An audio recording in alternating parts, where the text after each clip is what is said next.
A new robot was designed with a drill on the front of it. They send the robot back up the shaft. They drill a hole in that door. What do they see when the camera goes through that hole? They see a cavity about 4 feet wide and another door at the end of that. The Great Pyramid still has many secrets to reveal. Researchers at University College London's Petrie Museum have spent more than a century unable to explain what they keep finding inside a single piece of ancient Egyptian granite. That piece of granite has been sitting in a museum case in London for over 140 years, and the closer modern technology looks at it, the less any known explanation holds up. It's called Core Hash 7. It's a granite cylinder, roughly the size of a large carrot, dark and unremarkable to the untrained eye. It was pulled from a drill hole near the Great Pyramids at Giza in the 1880s by Sir William Flinders Petrie, the man considered the father of modern Egyptology. What Petrie found on its surface stopped him cold. There was a groove, a single continuous spiral groove, machined into solid granite with a regularity that made no sense. The groove descended at a rate of 0.100 inch per revolution of the drill. Petrie did the math. He compared it to what modern drills could achieve. And then he wrote something that has been quietly unsettling researchers ever since. He wrote that the feed rate of whatever made this groove was 500 times greater than modern diamond drills. Not 5 times, not 50 times, 500 times. That observation sat in a museum catalog, mostly ignored, for over a century. Then modern AI-assisted scanning arrived, and the situation got considerably stranger. To understand what's happening here, you need to understand what granite actually is. It's one of the hardest naturally occurring materials on Earth. On the Mohs scale of hardness, the system scientists use to rank how difficult a material is to scratch, granite sits between 6 and 7. Diamond, the hardest natural substance known, sits at 10. The ancient Egyptians, by the accepted archaeological record, worked granite primarily with copper and bronze tools. Copper sits at roughly 2.5 to 3 on the Mohs scale. Bronze is slightly harder, averaging around 3.5. You do not cut granite efficiently with bronze.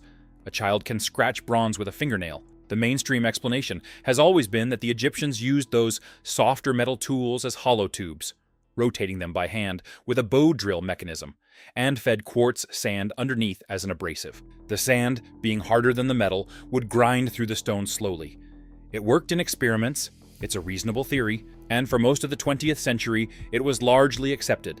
But Petrie never accepted it fully, and Core Hash 7 was the reason why. Picture the Petrie Museum at University College London on a grey winter afternoon. The building has the heavy, slightly musty atmosphere of Victorian scholarship.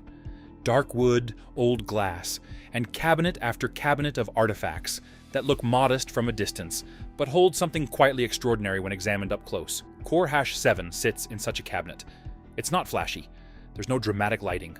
Just a small cylinder of dark pink Aswan granite, its surface worn with age, and along one side, barely visible until you know to look, a thin, almost imperceptible spiral groove wound around the stone like an impossibly fine thread.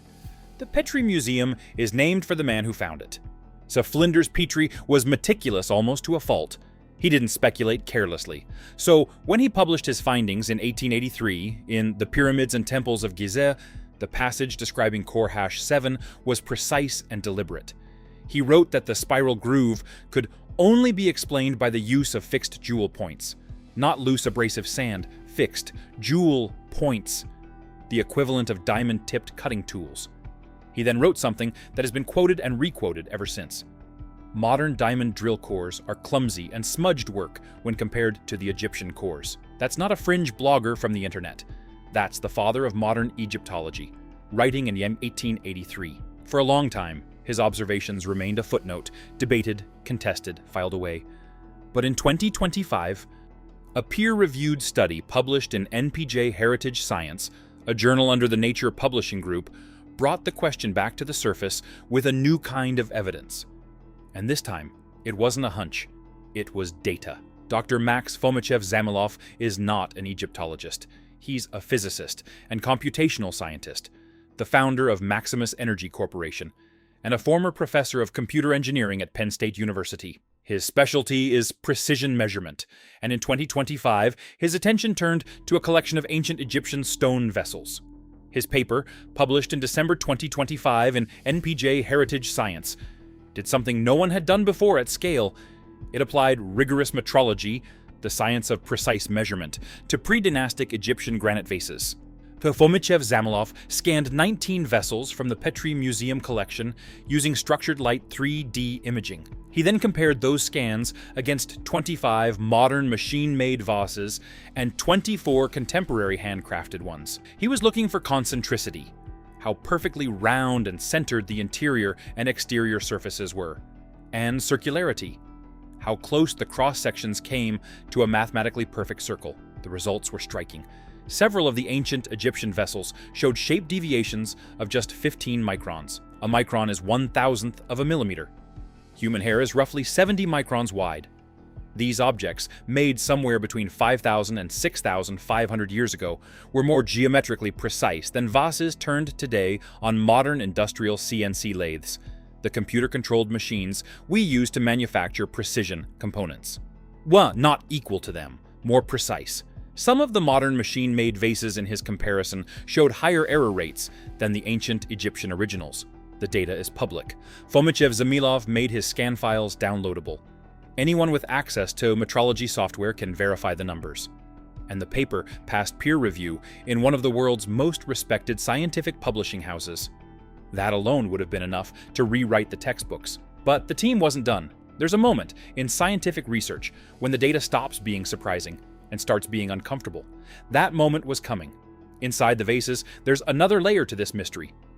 Matt Beal, a Florida businessman who spent 3 years assembling a private collection of 85 ancient Egyptian hardstone vessels, partnered with engineers to apply CT scanning and structured light 3D modeling to their interiors. Some of these vessels are carved from a single block of granite. They have openings smaller than a human finger. And yet their hollow interiors are geometrically perfect, not just at the entrance, but deep inside where no handheld tool can reach. Beal unveiled the collection at the 2025 Cosmic Summit in North Carolina, a conference focused on alternative history, and the engineering analysis was striking. CT imagery of a thin granite vase revealed perfect concentricity throughout its interior. The tool marks on the inside surface were horizontal and evenly spaced. Not random scratches, not the uneven marks you'd expect from a copper tube being rotated by hand with loose sand underneath. Uniform, controlled, mechanically consistent. Interior tool marks are present on most, if not all, of these artifacts, Beal said.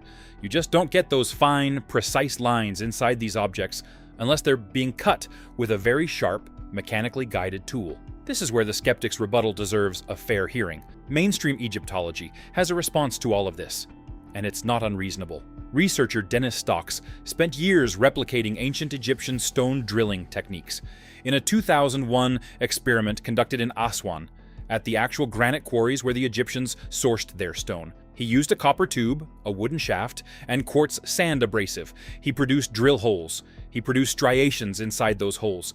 He concluded that the copper tube and sand theory was viable. His findings were published in Antiquity, a respected peer-reviewed archaeology journal. The problem is what his striations looked like compared to Petrie's core hash 7. Stocks produced horizontal lines, rings that ran parallel to each other around the inside of the hole, core hash. 7 displays a single continuous spiral groove. These are not the same thing. One is made by a tool that stops, lifts, and resets. The other is made by a tool that never stops descending. The distinction matters enormously. A bow drill, the back-and-forth reciprocating mechanism the ancient Egyptians demonstrably used on softer stones, cannot produce a continuous spiral. It produces alternating marks. You'd see evidence of reversal. There is no evidence of reversal on core hash 7.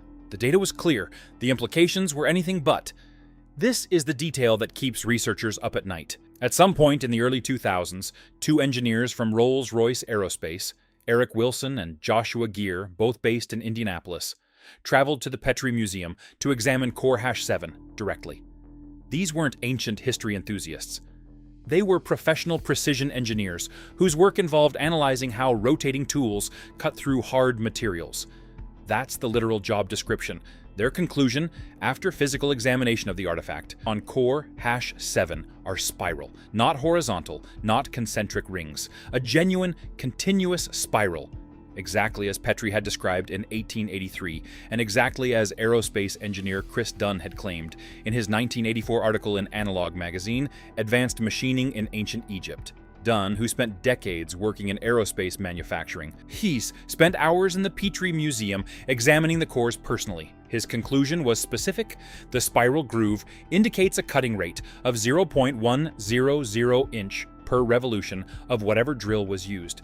He calculated that figure represented a penetration rate 500 times faster than the best modern diamond drills operating under normal conditions. Stop and sit with that number. Modern diamond drills, using the hardest cutting material on Earth, powered by electric motors with precisely controlled downforce and rotational speed, penetrate granite at a fraction of the rate apparently demonstrated by this ancient artifact. If you enjoy these investigations, a like genuinely helps this channel keep digging into stories like this one. Now, Dunn's explanation for the groove was his own. He proposed that the ancient Egyptians had developed a form of ultrasonic machining, using high-frequency vibration to drive a cutting tool through hard stone with far greater efficiency than slow rotational grinding could achieve. The specific mechanism he proposed has not been proven, but the groove itself has been confirmed by Petrie, by Lucas, by Wilson, and by Gear, 4 independent observers across more than a century of examination, and no one has successfully replicated it. No modern experiment using tools consistent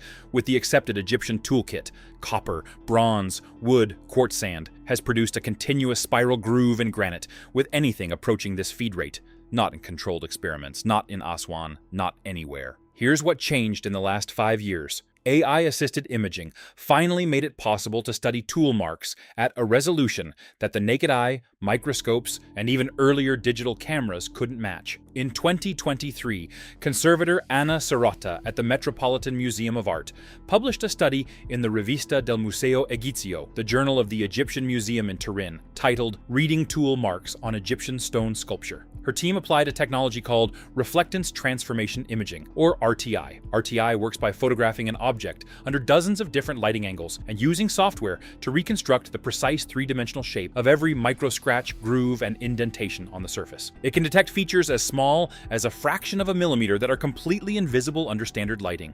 What Serrata's team found challenged the assumption that ancient Egyptian stoneworking was a homogeneous, well-understood process. Quote from the paper, "There is significant disagreement among scholars about the forms and materials of the tools themselves. This is a conservator at one of the world's most respected museums, stating clearly that the field doesn't have settled answers. The RTI scans revealed what she described as tremendous technical variation at the micro level, meaning different tools, different methods, possibly different materials, all being used on objects that look stylistically similar on the outside. Some tool marks matched experimental copper and sand results, others didn't.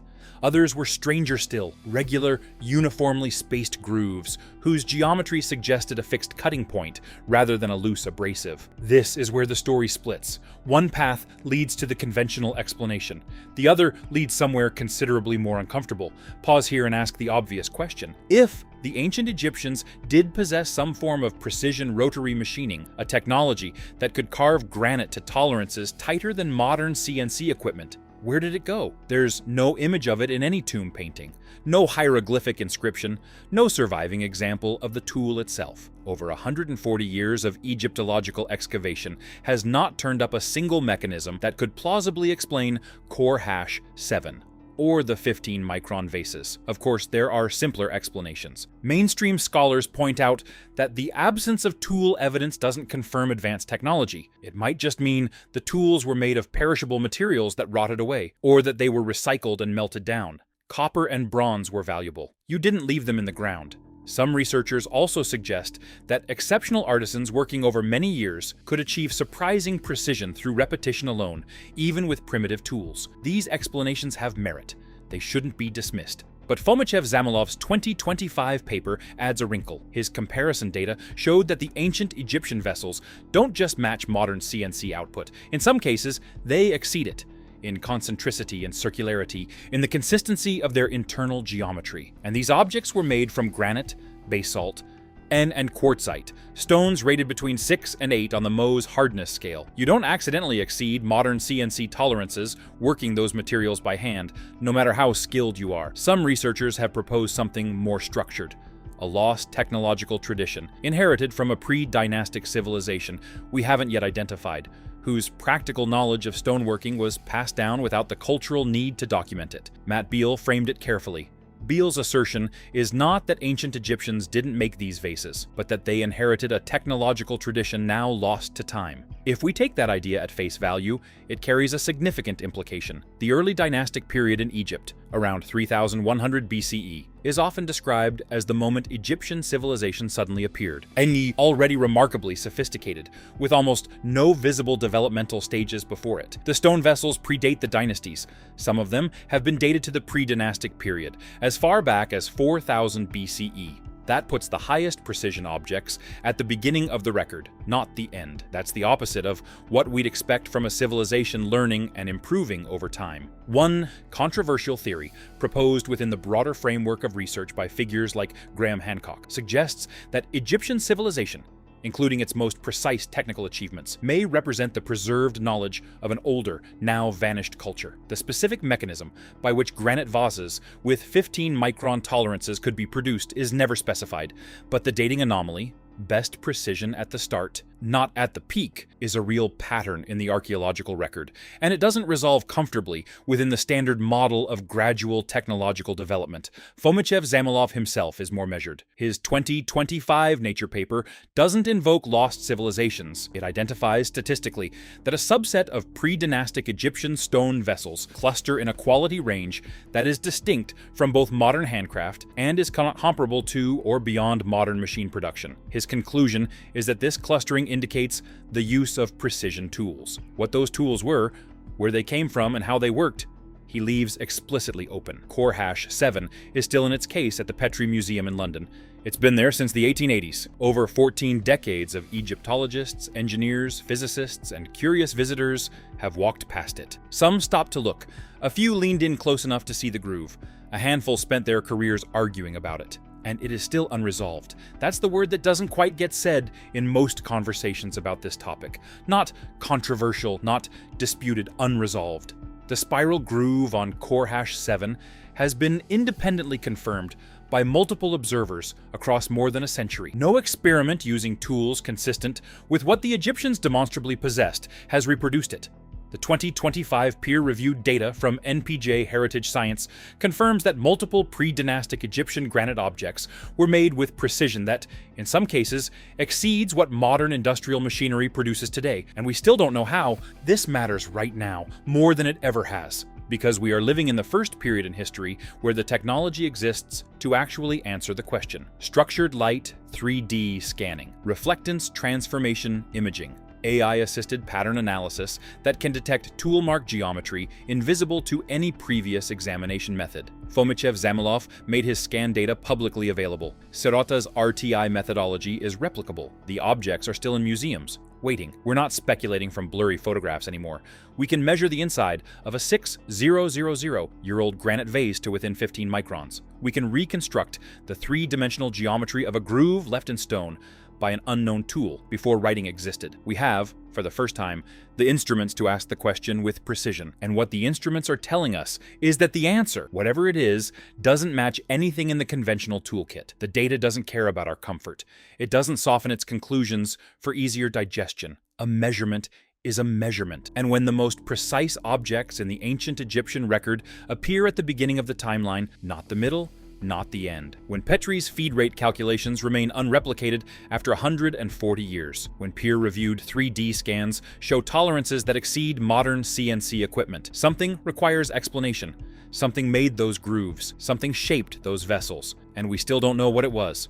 So here is the question that no one has cleanly answered. If the most technologically precise stone artifacts in the ancient Egyptian record come from the very beginning of the timeline, before the pyramids, before the pharaohs, before the hieroglyphs, what does that say about the direction Egyptian civilization was actually traveling? Most models of human progress run one way, from simple to complex, from crude to refined. But the precision data runs the other direction. The oldest objects are the most accurate. The later copies, by the dynasties we know, are measurably less precise. Or is it possible that what we're seeing isn't a civilization ascending toward its peak, but a civilization inheriting the wreckage of something that came before, doing its best to preserve techniques it no longer fully understood? If this changed how you think about what we actually know about ancient Egypt, share it with someone who ought to hear it, because Core 7 is still sitting in a case in London, waiting, and the machines that could finally read its story are already running,